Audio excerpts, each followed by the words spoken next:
नमस्कार विद्यार्थी मित्रांनो. इयत्ता 11वी कॉमर्स चिटणीसाची कार्यपद्धती या विषयामध्ये तुम्हा सर्वांचं पुनश्च एकदा स्वागत.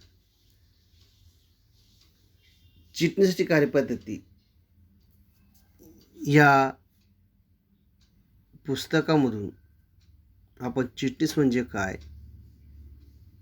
चिटणीसाची कर्तव्ये, चिटणीसाची भूमिका, चिटणीसाने कोणत्या घटकांशी पत्रव्यवहार करावा, कोणत्या घटकांशी त्यांनी पत्राला उत्तर द्यावं, या सर्व गोष्टी या अभ्यासक्रमात समाविष्ट आहेत आणि त्याचा आपण विचार केलेला आहे. मागील तासामध्ये आपण बघितलं संचालकांशी पत्रव्यवहार व बँकांशी पत्रव्यवहार. पत्रव्यवहार करताना चिटणीसाने कायम तत्पर असलं पाहिजे. त्याच पद्धतीने आता आपण बघणार आहोत वैधानिक अधिकाऱ्यांशी पत्रव्यवहार.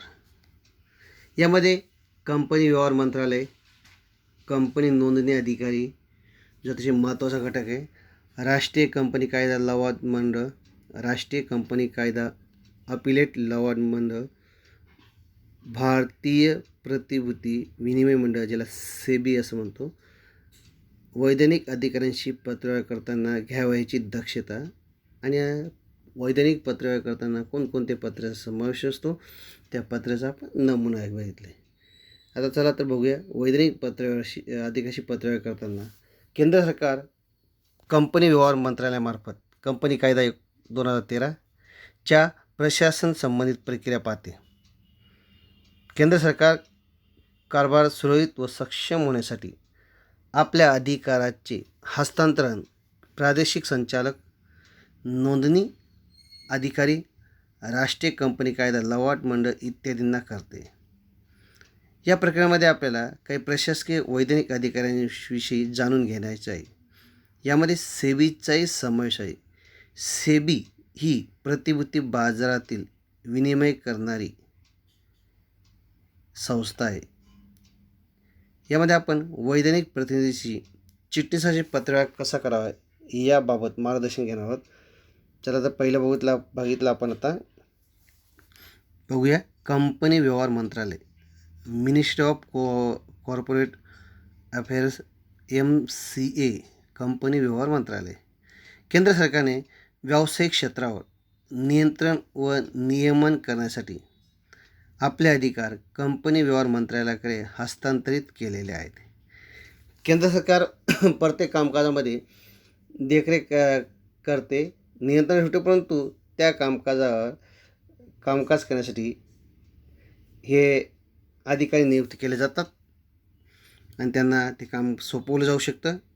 कंपनी व्यवहार मंत्रालयात पुढील कायदेशीर नियमन केले जाते. आता कंपनी व्यवहार मंत्रालयामध्ये कंपनी कायदा 2013, भागीदारी कायदा 1932, मर्यादित दायित्व भागीदारी कायदा 2008, प्रतिस्पर्धा कायदा 2002, संस्था नोंदणी कायदा 1860. MCA म्हणजेच कंपनी व्यवहार मंत्रालयात पुढील व्यावसायिक संस्थांवर देखरेख ठेवते. Institute of chartered accountant of India, institute of company secretary of India, institute of cost accountant of India यांच्यावर सुद्धा देखरेख ठेवते आणि वरील कायद्याचे नियमन करण्याचं काम कंपनी व्यवहार मंत्रालय करत असतं. आता कंपनी व्यवहार मंत्रालयाची उद्दिष्टे काय असू शकतात? व्यवसाय सुलभ व तर्कसंगत करण्यासाठी कंपनी कायदा 2013 व इतर निगडीत कायदे सोपे व सुलभ करणे, कंपनी कायद्याचे पालन न करणाऱ्या कंपन्यांचा शोध घेणे, व्यवसाय क्षेत्राच्या प्रशासनामध्ये सुधारणा करण्यासाठी आणि जबाबदार व्यावसायिक पद्धतीचा अवलंब करण्यास कंपन्यांना उत्तेजन देणे, निकोप स्पर्धेत प्रोत्साहित करणे, व्यावसायिक माहिती जनतेसाठी उपलब्ध करून देणे, गुंतवणूकदारांना म्हणजे भागधारकांना सुविधा पुरविणे इत्यादी कंपनी व्यवहार मंत्रालयाची उद्दिष्टे असतात. आता कंपनी कायदा 2013नुसार प्रशासकीय संघटना मग व्यवस्था जर बघितली तर पहिलं असतं कंपनी व्यवहार मंत्रालय. त्याचं मुख्यालय दिल्लीला आहे. प्रादेशिक संचालक मंडळ एकूण 7 असतात. अहमदाबाद, चेन्नई, हैदराबाद, कोलकाता, मुंबई, नवी दिल्ली, शिलाँग. त्यांच्या हाताखाली नोंदणी अधिकारी एकूण 22 असतात. नोंदणी अधिकाऱ्याच्या नंतर नंबर येतो केंद्रीय नोंदणी केंद्र 1 असतं आणि त्यानंतर नोंदणी अधिकारी तथा अधिकृत विसर्जक 9 असतात आणि शेवटचं आहे अधिकृत विसर्जक. असा हा कंपनी कायदा 2013 नुसार प्रशासकाची संघटनात्मक व्यवस्था या जागेवर केलेली असते. आता प्रादेशिक संचालक बघितलं तर भारतामध्ये त्याला रिजनल डायरेक्टर RDS असं म्हणतात. भारतामध्ये 7 प्रादेशिक विभागाचे एकूण 7 प्रादेशिक संचालक आहेत. हे आपल्या विभागातील कंपनी नोंदणी अधिकारी व अधिकृत विसर्जक यांच्यावर नियंत्रण ठेवतात. आणि अधिकृत विसर्जक हे अधिकारी वेगवेगळ्या उच्च न्यायालयाशी निगडीत असतात व NCLTच्या आदेशाने कंपनी विसर्जनासाठी मदत करतात. तर या पद्धतीने हे आपण पहिला विचार केला होता तो म्हणजेच कंपनी व्यवहार मंत्रालय. दुसरा बघितला की कंपनी नोंदणी अधिकारी register of companies ROC. Company कायदा 2013 नुसार कंपनीची नोंदणी करण्यासाठी केंद्र सरकारद्वारे स्वतंत्रपणे नोंदणी अधिकाऱ्याची नियुक्ती केली जाते आणि हा नोंदणी अधिकारी कंपनीची नोंदणी करतो. त्याला कंपनी नोंदणी करण्याचे संपूर्ण अधिकार देण्यात आलेले असतात. न्यायालयाच्या कक्षेत अंतर्गतच अधीन राहून कंपनीची नोंदणी करतो. कंपनी नोंदणी अधिकारी हा पूर्णवेळ अधिकारी असून त्याच्याकडे कंपनी कायद्यानुसार प्रशासनाचा पूर्ण अधिकार व जबाबदाऱ्या असतात. त्यामुळे कंपनी कायद्याच्या अधीन राहूनच कंपनीची नोंदणी करू शकतो, परंतु कंपनी कायद्यानुसार प्रशासनाचा पूर्ण अधिकार व जबाबदाऱ्या या नोंदणी अधिकाऱ्याला दिलेल्या असतात. तर नोंदणी अधिकाऱ्याची कर्तव्य कोणती? पहिलं बघितलं कंपन्यांनी सादर केलेली कागदपत्रे कंपनी कायदा 2013 नुसार अनुपालन केलेले आहे किंवा नाही हे तपासून पाहणे. जर प्राप्त झालेली कागदपत्रे दोषपूर्ण किंवा अपूर्ण आढळल्यास कंपनीकडून विविध मुदतीच्या आत दुरुस्त करून घेणे.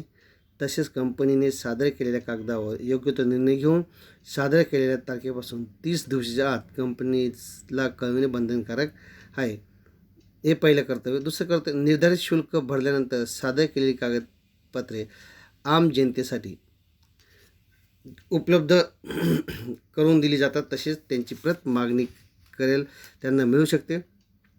सदर कागदपत्र सादर करताना शुल्क आकारले जाते. हे शुल्क कंपनी नियमन 2014 नुसार आकारले जाते. आता नोंदणी अधिकाऱ्याचे अधिकार कोणकोणते आहेत? Power of ROC. कंपनी कायदा 2013 नुसार केंद्र सरकारने नोंदणी अधिकाऱ्यास कंपनी कायद्याने दिलेल्या अधिकाराव्यतिरिक्त केंद्र सरकारने नोंदणी अधिकाऱ्यास काही अधिकार प्रदान केले आहेत. ते अधिकार कोणकोणते ते पुढीलप्रमाणे आपण बघूया. पहिला अधिकार जर बघितला तर पहिल्या वार्षिक सर्वसाधारण सभेव्यतिरिक्त इतर वार्षिक सर्वसाधारण सभेसाठी मुदतवाढ देणे, जास्तीत जास्त 3 महिने हे नोंदणी अधिकाऱ्याचे अधिकार असतात. कंपनी नियामक पुस्तके, हिशोब पुस्तके व इतर कागदपत्रांची तपासणी करणे, आवश्यक असलेल्या दस्तऐवजाबाबत लेखी खुलासा मागविणे. जर काही कागदपत्रांमध्ये फेरफार अथवा काही नाहीसे करण्याचा प्रयत्न केला तर नोंदणी अधिकारी अशा कागदपत्रावर न्यायालयामार्फत जप्ती आणू शकतो. कंपनीचे नाव कंपनी नोंदणी पुस्तकातून काढून टाकतो. हे अधिकार नोंदणी अधिकाऱ्याला दिले असतात. तिसरा प्रकार बघायचा आपल्याला राष्ट्रीय कंपनी कायदा लवाद मंडळ national company law tribunal NCLT.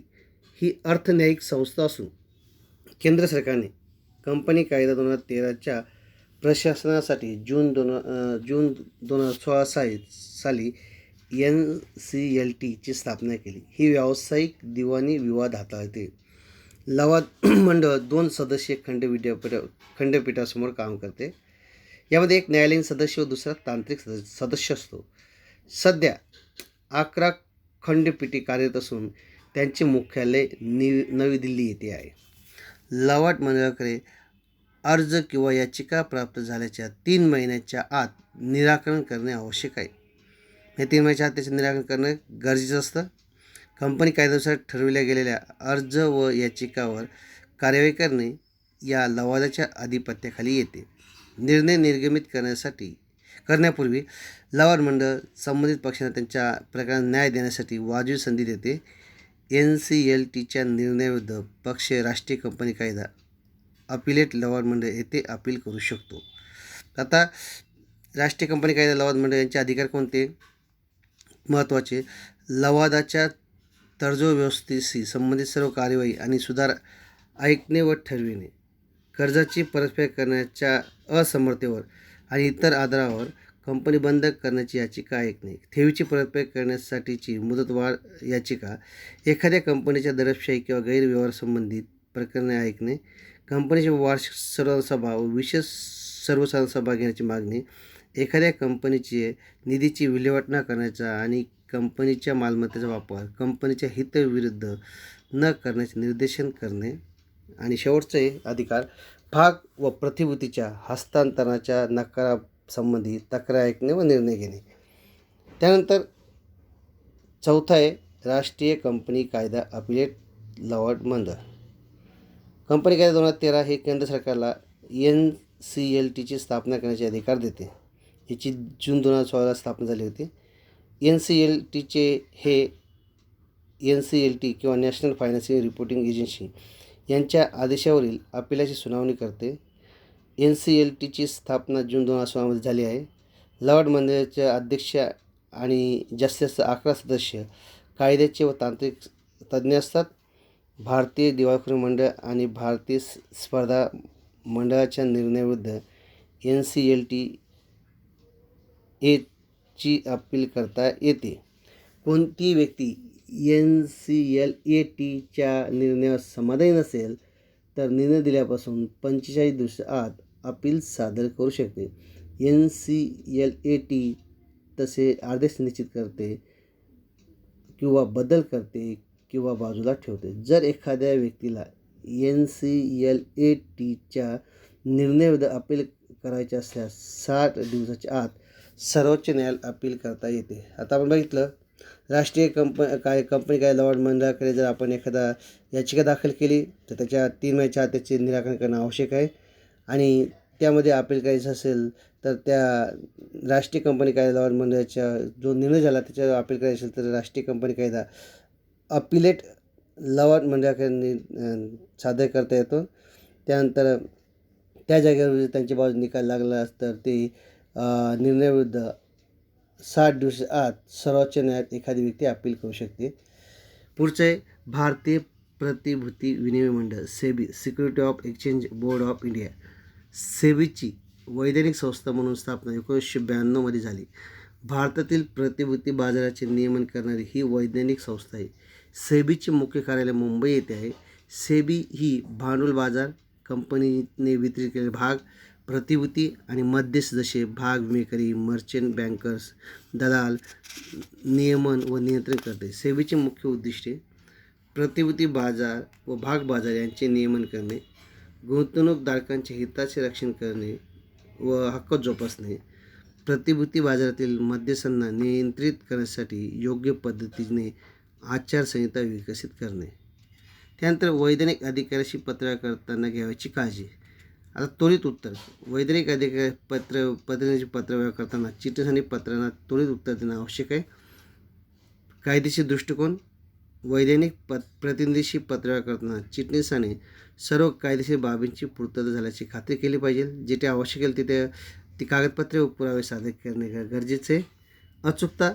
चिटणीसाने सादर केलेली सर्व माहिती सत्य व अचूक असली पाहिजे. स्पष्टता. माहिती देताना किंवा पत्रांना उत्तर देताना चिटणीसाने माहिती थोडक्यात, स्पष्ट, सोप्या आणि साध्या भाषेत द्यावी म्हणजे समोरच्या व्यक्तीला त्यामध्ये समजण्यास अतिशय योग्य त्या पद्धतीने मदत होऊ शकते. संक्षिप्तता. वैधानिक प्रतिनिधीशी पत्रव्यवहार करताना चिटणीसाने पत्र थोडक्यात व संक्षिप्त लिहिणे आवश्यक आहे. पत्राचा गाभा मजकूर लांबलचक असता कामा नये. ते नीरस किंवा कंटाळवाणं वाटेल अशा पद्धतीने असतं कामा नये म्हणून संक्षिप्त पत्र असलं पाहिजे. व संक्षिप्त पत्र लिहिताना आपल्याला उद्देश साध्य होईल अशा पद्धतीने संक्षिप्तता असली पाहिजे. सौजन्यता. वैधानिक प्रतिनिधीशी पत्रव्यवहार करताना शिष्टाचाराचे पालन होणे आवश्यक आहे. त्याची पत्र वाचकावर चांगली छाप तयार होते. म्हणजे अभिवादन, त्याबद्दल योग्य पद्धतीने शिष्टाचार, पत्र लिहिताना तुम्ही दृष्टिकोन, पत्र लिहित असताना समोरच्याने ते पत्र वाचताना त्याच्या कंपनीबद्दल किंवा आपुलकी असली पाहिजे. या पद्धतीने चिटणीसाने पत्रव्यवहार करत असताना या बारीक सारीक गोष्टींचं लक्ष देऊन कामकाज केलं पाहिजे. आता नमुना पत्र बघितलं आहे. चिटणीसाने वैधानिक अधिकाराची करायच्या पत्राची काही उदाहरणे आपण बघितली. वार्षिक सभासभेसाठी मुदतवाढ मिळण्याबाबत कंपनी नोंदणी अधिकाराची पत्रव्यवहार. जर ठराविक मुदत कंपनीने वार्षिक सभा घेतली नसेल तर मुदतवाढीची परवानगी कंपनी नोंदणी अधिकारी यांच्याकडून घ्यावी लागते. कंपनी नोंदणी अधिकारी 3 महिन्याची मुदतवाढ देऊ शकतो. मुदतीत वार्षिक सर्वसाधारण सभा घेण्याची कारणे पुढीलप्रमाणे असू शकतात. बरेच संचालक कामानिमित्त बाहेर असतील, ते वार्षिक सभेत उपस्थित राहू शकत नसतील. कर्मचारी संपामुळे गेल्या काही महिन्यापासून सर्वसामान्य कामकाज बंद असेल. तिसरा, संबंधित अधिकारी विभागाचे छापे टाकणे, आयकर विभाग, इन्कम टॅक्सचा.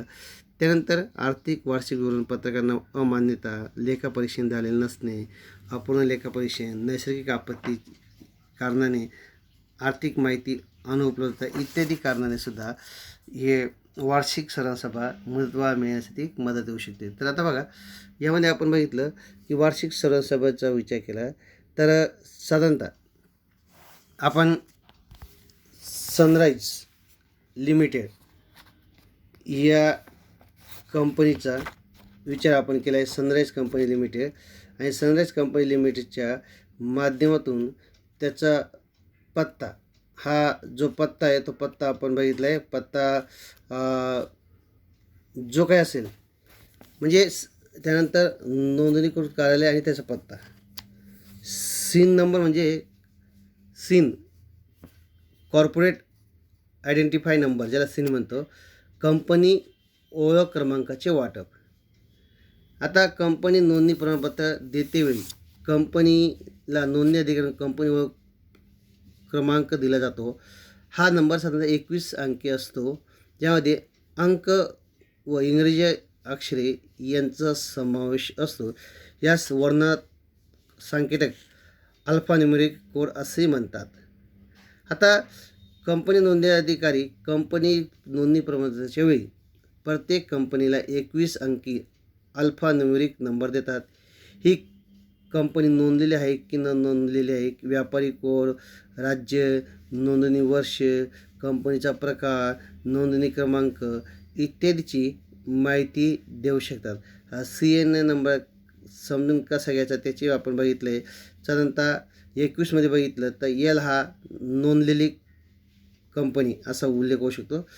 पुढचे जे 5 अंक आहे ते व्यापारी कोड आहेत. पुढचा MH आहे, तो राज्याचं नोंदणी कार्यालय आहे. त्यानंतर 2010 आहे, हे नोंदणी वर्ष आहे. PLC हा कंपनीचा प्रकार आहे. सांगा, PLC म्हणजे सार्वजनिक, PTC म्हणजे खाजगी आणि OPC म्हणजे एक व्यक्ती व्यापारी. पण या जागी PLC म्हणजे ही कंपनी सार्वजनिक आहे. आणि पुढचा बघितला तो 6 अंकी 000111 हा नोंदणी क्रमांक असतो. तर या पद्धतीने हा सीन नंबर प्रत्येक कंपनीचा असतो आणि त्यामध्ये ती माहिती दिली असते. त्यानंतर पत्राच्या उजव्या बाजूला बघितलं वेबसाईट, ईमेल, तारीख. त्यानंतर डाव्या बाजूला बघितलं की दूरध्वनी. त्यानंतर संदर्भ, कंपनी नोंदणी अधिकारी, ज्यांना पत्र पाठवायचे कंपनी नोंदणी अधिकारी महाराष्ट्र राज्य, मरीन लाईन मुंबई हा नमुना असल्यामुळे. आणि विषय हा मध्य सेंटरवर असतो. तिसऱ्या वार्षिक सर्वसाधारण सभेसाठी मुदतवाढ मिळण्याबाबत. आता या पद्धतीने याचा विचार करणं गरजेचं असतं. आणि साधारणतः मध्य सेंटर विषय असला. आणि नंतर बघा महोदय, कंपनी कायदा 2013 मधील कलम 96 नुसार एक व्यक्ती कंपनी व्यतिरिक्त प्रत्येक कंपनीला वार्षिक सर्वसाधारण सभा घ्यावी लागते. कायद्याप्रमाणे 31 मार्च 2018च्या आर्थिक वर्षासाठीची वार्षिक सर्वसाधारण सभा ही 30 सप्टेंबरपर्यंत 2018 पूर्वी घेणे आवश्यक आहे. आम्ही आपणास कळू इच्छित आहे की आमची कंपनीचे कर्मचारी दिनांक 20 जून 2018 पासून संपावर आहेत. यामुळे आम्ही आमची हिशोब पुस्तके वेळेत पूर्ण करू शकलो नाही. सर्व अडचणीमुळे आम्हाला 30 सप्टेंबर 2018 पूर्वी वार्षिक सभा घेणे शक्य नाही. संबंधित इश्यूपत्रके तयार करण्यासाठी प्रयत्न करीत आहोत, तरी आम्हाला वार्षिक सर्वसाधारण सभेत 2 महिन्याची मुदतवाढ म्हणजे 30 नोव्हेंबर 2018पर्यंत मुदतवाढ मिळावी ही नम्र धन्यवाद. आपला विश्वासू सनराईज लिमिटेड कंपनीकरिता स्वाक्षरी चिटणीस आणि सोबत 2016-17चा वार्षिक अहवालाची प्रत. तर या पद्धतीने हा नमुना असतो. दुसरा नमुना बघितला, तांत्रिक सेवेतील अडचण दूर करण्यासंबंधी MCAला पत्र. तर म्हणजे आता जर बघितलं की नोंदणीकृत कार्याचा पत्ता, वेबसाईट, ईमेल, तारीख, दूरध्वनी संदर्भ, ज्यांना पत्र पाठवले त्यांचा पत्ता, विषय, फॉर्म संकेतस्थळावर भरण्यात येणाऱ्या अडचणीबाबत. महोदय, कंपनीच्या भागभांडवलामध्ये बदल केल्याचे कंपनी नोंदणी अधिकाऱ्यांना कळवण्यासाठी कंपनीला फॉर्म SH7 सादर करणे आवश्यक आहे. तथापि मागील 2 दिवसापासून तर फॉर्म मी आपल्या संकेतस्थळावर भरण्याचा प्रयत्न करीत आहे. सदर फॉर्म भरत असताना प्रणालीमध्ये फाईल खराब झाली आहे आणि ती दुरुस्त केली जाऊ शकत नाही असा संदेश येतो. मी या समस्येचे निराकरण करण्यासाठी सर्वतोपरी प्रयत्न केला, परंतु तो अयशस्वी झाला. म्हणून मी आज आपणास या प्रकरणामध्ये लक्ष घालण्याची विनंती करावे. आपला विश्वासू स्वाक्षरी चिटणीस सोबत फी भरण्याची चलत. तर या पद्धतीने हे केलं. त्यानंतर पुढचं आहे गुंतवणूकदार तक्रार निवारणीसाठी पत्र. गुंतवणूकदार कंपनीकडे विविध कार्यासाठी तक्रार करीत असतो, जसे लाभांश, सभेची सूचना, कार्यक्रम पत्रिका, वार्षिक अहवाल इत्यादीने मिळणे. कंपनी अशा तक्रारीचे निवारण त्वरित करीत असते. तसे न केल्यास गुंतवणूक ज्या भाग बाजारात कंपनीची प्रतिभूती नोंदवलेले आहेत त्या भाग बाजाराकडे किंवा सेबीकडे संपर्क करू शकतो.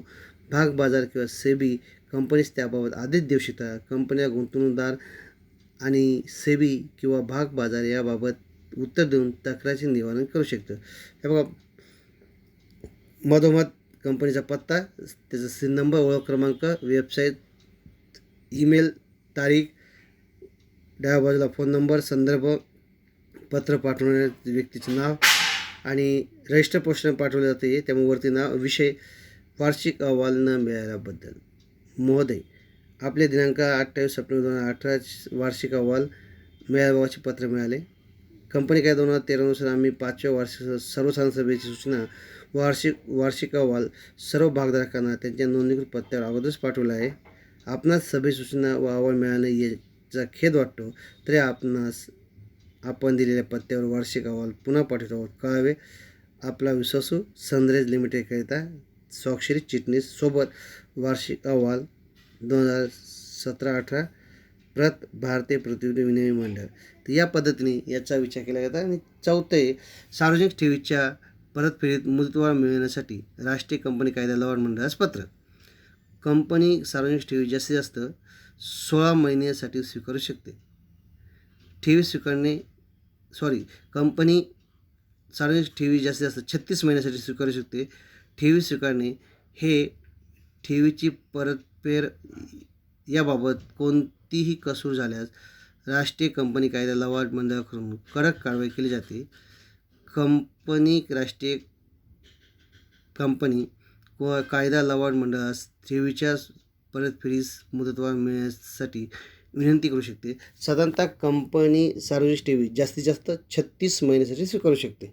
आता याचा विचार केला की बघा, पत्र लिहिताना तुम्हाला तर सांगितले आधी मध्यसेंटर कंपनीचं नाव. आता एकच कंपनीचा विचार केला त्यामुळे आपल्याला परत विचार करण्याची आवश्यक. सनराईज लिमिटेड कंपनी नोंदणीकृत कार्यालयाचा पत्ता, त्याचा वेबसाईट, ईमेल, तारीख, फोन नंबर, संदर्भ.